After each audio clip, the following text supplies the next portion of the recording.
Welcome back to another vlog. उम्मीद करती हूँ आप लोग हो गए बिल्कुल ठीक। हम लोग भी आप लोग की दुआओं से हैं बिल्कुल ठीक। और ये व्लॉग बनाने का मकसद ये है कि मैं बहुत ज़्यादा खुश हूँ और वो खुशी की वजह है कि ईशा अपने घर में अच्छे से रुखसत हो चुकी है और पुप्पो ने अपनी ज़िम्मेदारी बहुत बहुत अच्छे से सरअंजाम दी है।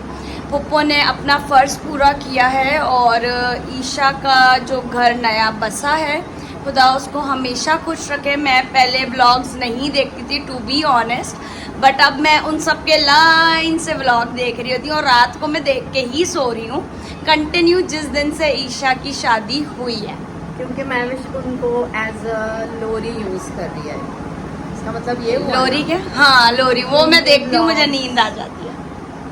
इतने भी बुरे व्लॉग्स नहीं होते। नहीं क्या कह रही अच्छे अच्छे व्लॉग्स होते हैं। मैं बहुत खुश हूँ ईशा के लिए और जावेद के लिए, दोनों ही बहुत अच्छे हैं। हमसे छोटे हैं, पता नहीं वो हमें जानते हैं कि नहीं, पर हम उन सबको जानते हैं और वो इनके रिश्तेदार हैं सब।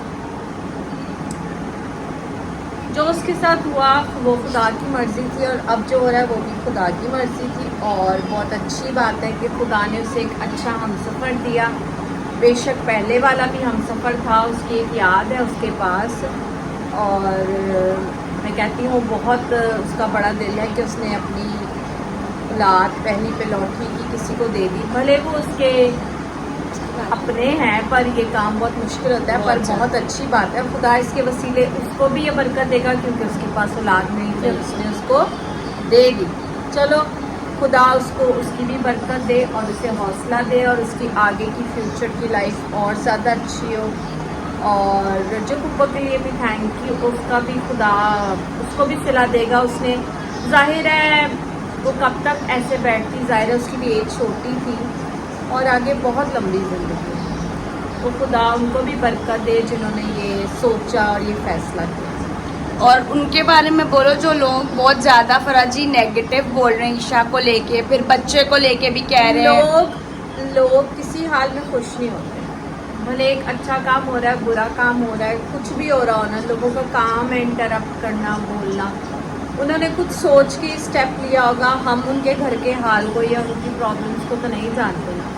और जो पुप्पो है वो बेचारी बीमार रहती है, ठीक है। आजकल तो किसी का कोई वो नहीं, आगे कौन किसी को संभालता है, वो करता है।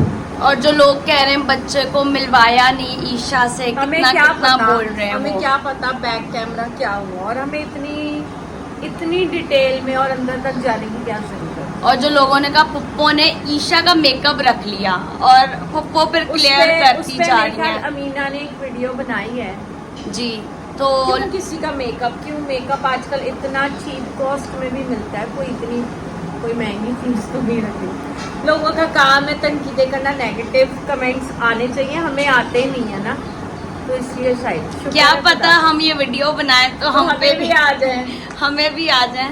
तो ये इतनी सी आपने बस स्पीच देनी थी। तो खुदा उस नए जोड़े के साथ बोलो मामा। मैं तो यही कह सकती हूँ कि खुदा उनको खुश रखे। जो खुदा ने जो भी करता है उसकी बेहतरी के लिए किया खुदा ने, और खुदा के कामों पे हम इंसानों का कोई अमल नहीं। खुदा उनको खुश रखे और उनको आबाद रखे। हमारी तो खुश दुआ है। वाकई फ्रेंड्स ने सही कहा कि ना वो लड़की हमें इतना जानती है, ना ही वो लड़का हमें जानता है। तो क्या पॉइंट हुआ इनके साथ है, खुदा उन दोनों को हमेशा खुश रखे। और जो ने अपना फर्ज अदा किया, बिल्कुल वो खुद बेचारी बीमार रहती है, तो उसने ये तो सोचा कि मैं आखिर कब तक ईशा के साथ रहूँगी और उसका वो सारा पूरा करूँगी। ईशा की ज़िंदगी है लंबी और होता है, सही बात है। कोई कब तक किसी का करेगा। तो खुदा उनके साथ और जगह मदद सो आई होप आप लोगों को एक छोटी सी शेयरिंग मेरी पसंद आई होगी, और अगर नहीं भी आई है तो आप ज़रूर पसंद कीजिएगा, क्योंकि ये जो है ना मेरे दिल से निकली हुई दुआ है कि वो हमेशा खुश रहे। और वो जिस आंखों से ईशा को व्लॉग में देखता है ऐसे लगता है होए होए मोहब्बत शुरू होती ख़त्म है जावेद साहब पे। तो क्या नाचो मैं? सो जल्दी से जाओ मेरे चैनल को करो सब्सक्राइब अगर अभी तक नहीं किया, लाइक करो, सब्सक्राइब करो और अपनी दुआओं में मुझे और मेरे घर वालों को हमेशा याद रखना।